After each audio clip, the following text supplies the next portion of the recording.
அஸ்ஸலாமு அலைக்கும் வரஹ்மத்துல்லாஹி வபரகாத்துஹு. கணியத்திற்குரிய பெருமக்களே, ஜக்காத் சம்பந்தமான ஒரு சில சட்ட நெறிமுறைகள். ஒரு மனிதனுக்கு எப்பொழுது ஜக்காத் கடமையாகும் என்று சொன்னால், கிட்டத்தட்ட தங்கத்தில் 87.5 கிராம் தங்கம் இருக்க வேண்டும். அளவு 87.5 கிராம், கிட்டத்தட்ட ஒரு 11 பவுன் தங்க நகை அவனிடத்தில் இருக்குமானால் அவனுக்கு ஜக்காத் கடமையாகி விடுகிறது. அதை மொத்த பணமாக கணக்கிட்டு அதிலே 100க்கு 2.5 ரூபாய், 100க்கு 2.5%, 2.5 ரூபாய் வீதம் கொடுக்க வேண்டும். வெள்ளியில் 612.5 கிராம் வெள்ளி நம்மிடத்தில் வந்து விடுமானால் அதை மொத்த பணமாக கணக்கிட்டு அதிலிருந்து 100க்கு 2.5%, 2.5 ரூபாய் நாம் கொடுக்க வேண்டும். இது வெள்ளி நம்மிடத்தில் தங்கம் வரும் வரை காத்திருக்கக்கூடாது. வெள்ளி அளவு 612.5 கிராம் அளவிற்கு வெள்ளியினுடைய அளவுக்கு நம்மிடத்தில் பணம் வந்துவிட்டாலே அப்பொழுதே நாம் வெள்ளியை அடிப்படையாக கொண்டு கணக்கிட்டு நாம் கொடுக்க ஆரம்பித்து விட வேண்டும்.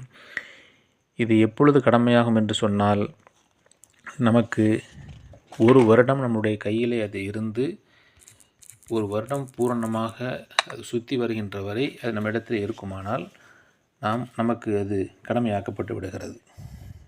அதற்கு பின்னால் நமக்கு சேரக்கூடிய அந்த பணத்தினுடைய அளவை பொறுத்து நாம் கொடுத்து கொண்டே இருக்க வேண்டும். அதே போல் ஃபிக்ஸட் டெபாசிட் இருக்கிறது. ஃபிக்ஸட் டெபாசிட்டை பொறுத்தவரையில் அதிலே நிச்சயமாக அதிலும் நமக்கு ஜக்காத் கடமைதான்.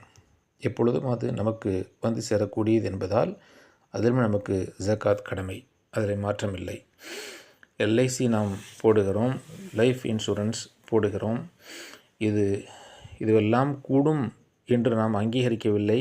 ஆனாலும் கூட சட்டம் என்று எடுத்துக்கொண்டோம் என்று சொன்னால், எல்ஐசியிலையும் கூட ஃபிக்ஸட் டெபாசிட்லேயும் கூட இது நமக்கு பூரணமான நமக்கு சொந்தமான பொருளாதாரம் என்பதால் இதில் நிச்சயமாக நாம் ஜக்காத் கொடுத்தே ஆக வேண்டும்.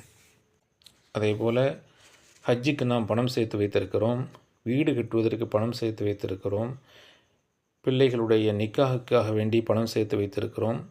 இதுவெல்லாம் நமக்கு சொந்தமான பணம்தான். அதில் நிச்சயமாக நாம் ஜக்காத் கொடுத்தே ஆக வேண்டும். ஹஜ்ஜுக்கு பணத்தை கட்டிவிட்டோம் என்று சொன்னால் அப்பொழுது அதிலே நாம் ஜக்காத் கொடுக்க வேண்டிய தேவை வராது.